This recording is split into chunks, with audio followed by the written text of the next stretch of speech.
सनातन धर्म की जय।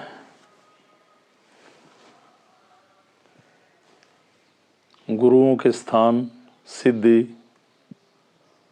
गुरुओं की शरण में जाना। अभी अभी आज जो मैं वीडियो डाल रहा हूँ, मेरी किसी साधक से बात हो रही थी जो हमारे से जुड़े हुए हैं। तो जैसे हरिद्वार में कहीं ज्योतिर्लिंग पे या कहीं भी विशेष ऐसे स्थानों पे हम जाते हैं तो काफ़ी साधक ऐसे हैं जो मेरे साथ अपना समय बिताते हैं। 10 दिन 15 दिन, यहाँ तक कि 20-20 दिन भी मेरे साथ रुकते हैं। वो ये एक समर्पण का विषय है। मैं ये नहीं कह रहा कि वो पूरे समर्पित हैं, सरेंडर हो गए, पर कहीं ना कहीं मेरे प्रति लगाइए, सिद्धि के प्रति लगाइए, ये जो भावना मैं जो आपके अंदर प्रकट कर रहा हूँ, जो मैं आपको ज़िंदगी देने की कोशिश कर रहा हूँ, जो मैं आपको जन कल्याण के मार्ग पे चला रहा हूँ, इस बात को लेकर लगा लीजिए तो कहीं ना कहीं किसी में कितना, किसी ने कितना, कुछ तो समर्पण है। वरना लाखों लोग स्थान से जुड़े, हजारों लोग, हजारों परिवार, और पता नहीं वो सब कुछ समझकर, सोच समझकर भटक गए, विचलित हो गए। और पर्व होते हैं तो मेन दिन लोग आते हैं, जिस दिन मेन हवन होता है, आएंगे जल्दी से, शाम को निकल जाएंगे या सुबह निकल जाएंगे। पर जो ये लोग रुकते हैं, तो जो बात अभी साधक ने मेरे से की, अभी फ़ोन पे, अभी कुछ देर पहले, शायद ऐसी बातें औरों के घरों में भी होती हों। तो उनकी पत्नी, हालांकि वो समर्पित हैं, ऐसी कोई बात नहीं है, पर ऐसा उठता है कि कभी ये उन्होंने कहा कि आप बार बार गुरु जी के पास चले जाते हैं अकेले, 8 दिन 10 दिन 15 दिन 20 दिन रुकते हैं, ऐसा तो नहीं कि कभी आप घर छोड़ दें, जिम्मेवारियों से भाग जाएं। आप परमात्मा को इतने समर्पित हो जाएं कि हमें भूल जाएं। तो उन्होंने कहा गुरुजी इस बात के बारे में मुझे समझाओ। तो मैंने फ़ोन पे भी समझाया, वही कुछ बातें मैं आप लोगों के सामने रखता हूँ। आप समर्पित भाव से गुरु की शरण में आए, मेरी शरण में आए, नाथ जी की शरण में आए। जैसे ज़्यादा समय बाहर मेरे जो प्रोग्राम होते तो मैं हरिद्वार माँ गंगा से अच्छा कुछ नहीं मानता, जहाँ एकांत में उसका ध्यान किया जाए।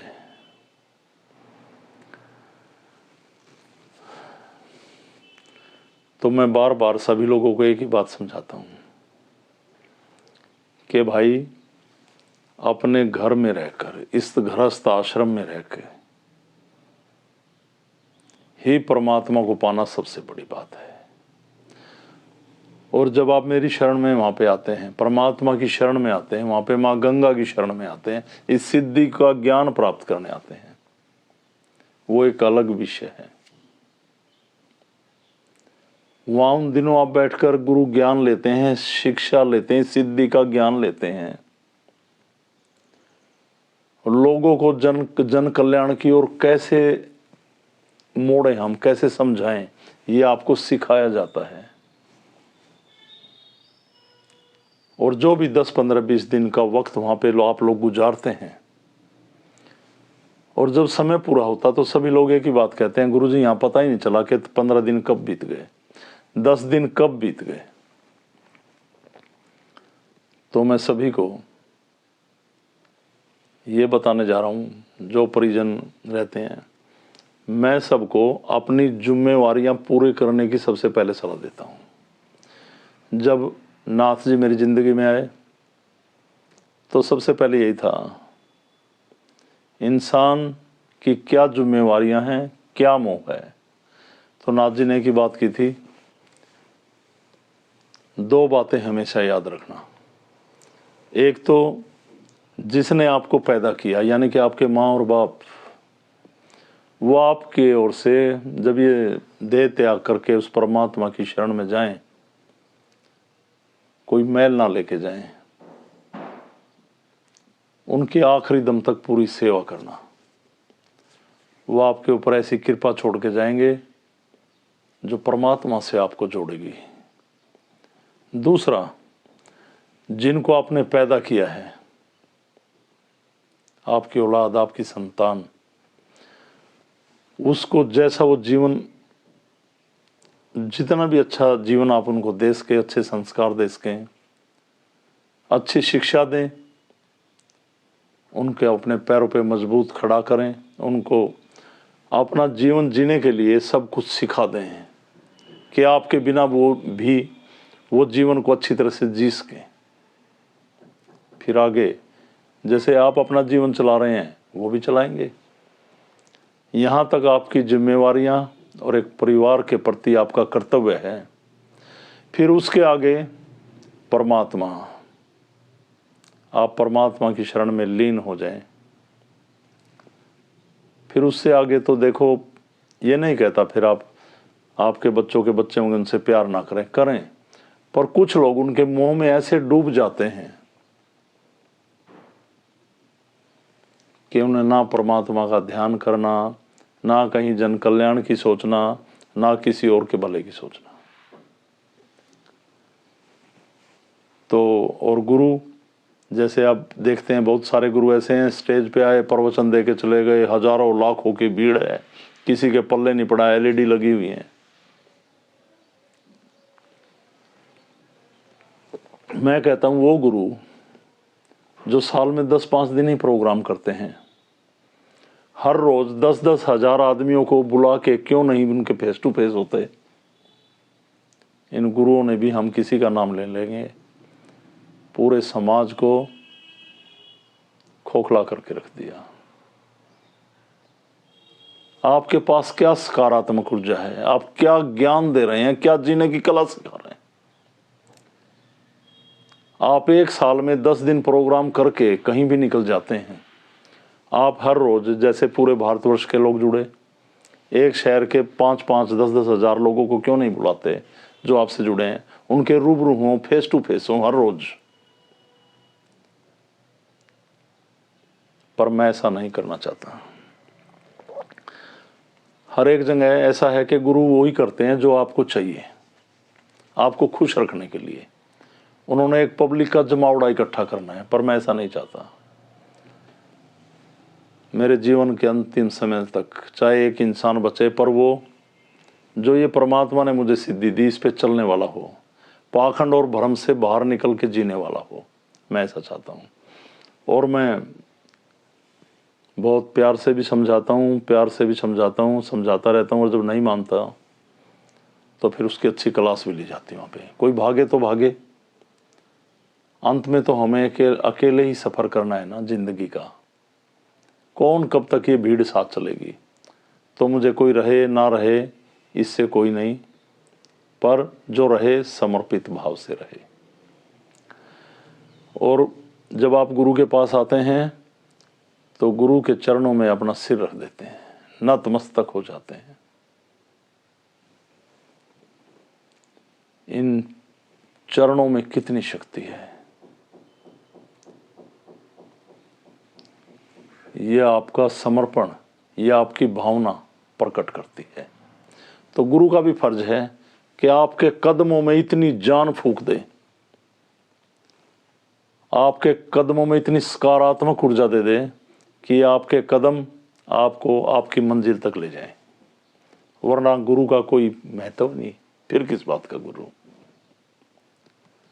और मैं तो ये कहूँगा, हर इंसान हर किसी के लिए जिए, एक दूसरे के लिए जिए। और जिस इंसान के अंदर इमोशन नाम की कोई चीज़ ही नहीं, वो इंसान पशु समान, मरे समान, पत्थर है वो। ये बाहर, ये पूरी प्रकृति, ये परमात्मा, ये सभी के लिए एक जैसी हवा दे रहा, इस धरा से सभी के लिए जल निकल रहा, नदी नाले सभी के लिए। आपने कर लिए होंगे बड़े बड़े किले फतेह, बना ली होंगी बड़ी बड़ी फैक्ट्रियां जिन पर आपका हक है, आप वहां जाने से रोक सकते हैं, पर इस प्रकृति में कोई किसी को नहीं रोक सकता, कोई छोटा बड़ा नहीं। तो इसी प्रकार जब वो बाहर बैठा भगवान किसी में भेदभाव नहीं कर रहा, तो आप क्यों कर रहे हैं? आपके अंदर भी तो परमात्मा है ना। ये आत्मा परमात्मा को वो रूप आप अपने बुद्धि के, अपने मन के वशीभूत होकर इस भगवान का दम घोट रहे हैं। खोल दिया अपने दिल के दरवाजे और पूरी दुनिया के भले की कामना कीजिए। किसी भी दुखी का हाथ पकड़कर उसकी जिंदगी में एक प्रकाश के द्वार खोलें, उसके जीवन को प्रकाश में बनाएं। तो ये अंदर जो बैठी आत्मा, ये परमात्मा ही तो है। तो ये तो चाहता है कि सभी का कल्याण हो, पर आप नहीं चाह रहे। आपका मन आपको विचलित कर रहा है। तो आत्मा की सुने, उस परमात्मा से जोड़ें, बाहर के भगवान से अपने अंदर बैठे सूक्ष्म रूपी भगवान को जोड़ के रखें। ये सिद्धि आपको इस रास्ते पे लेके जाती है। तो मेरी इन बातों पे ध्यान दें। मुझे इतना ही एक्सप्लेन करना आता है, इतना ही समझाना आता है जितना मैं आपको समझा रहा हूँ। तो ज़्यादा से ज़्यादा समय हम कहीं भी बाहर रुकते हैं वहाँ पे बिताएं। ज्ञान प्राप्त होगा जन कल्याण का, ज्ञान प्राप्त होगा हम अपना जीवन कैसे जिएं। ये जीवन बहुत सुंदर है। आपने इसको एक चार दीवारी में बंद करके इस बुद्धि के माध्यम से ये मन पैदा कर लिया, इच्छाओं में लिप्त होकर, जो आपको विचलित करता है। आओ इस अलख का, इस प्रकृति का, उस परमात्मा का ध्यान लगाएं, मन को मारें और आत्मा को जगाएं और उसकी कृपा पाएं। मुझे सभी को इतना ही समझाना था। इन बातों को ध्यान से सुनें, समझें। ये वीडियो अपने ग्रुप में शेयर करें। और आखिर में फिर ये कहूँगा मैं, हमारी संस्था गलत प्रकार की क्रियाओं, तंत्र क्रियाओं, एक ऐसी परंपराएं जो हमें बार बार कहीं नतमस्तक करने पर मजबूर करती हैं, उनको तोड़ने के लिए आपको एक सत्य का पथ देती है, सत्य का मार्ग देती है। तो कोई भी लोग बुरी हवाओं का शिकार हैं, ऐसी बीमारियों से परेशान है जो मेडिकल रिपोर्ट में नहीं आ रही, आप दिन प्रतिदिन मरते जा रहे हैं, ध्यान के माध्यम से उस परमात्मा की कृपा से आपको एक नया जीवन मिलेगा। आओ इस संस्था से जुड़ें और परमात्मा की शरण में आए, उसकी कृपा पाएं। सभी को मेरी तरफ से ओमलक प्रणाम। जय शिव, जय गोरक्ष, जय सनातन। प्रणाम सभी को।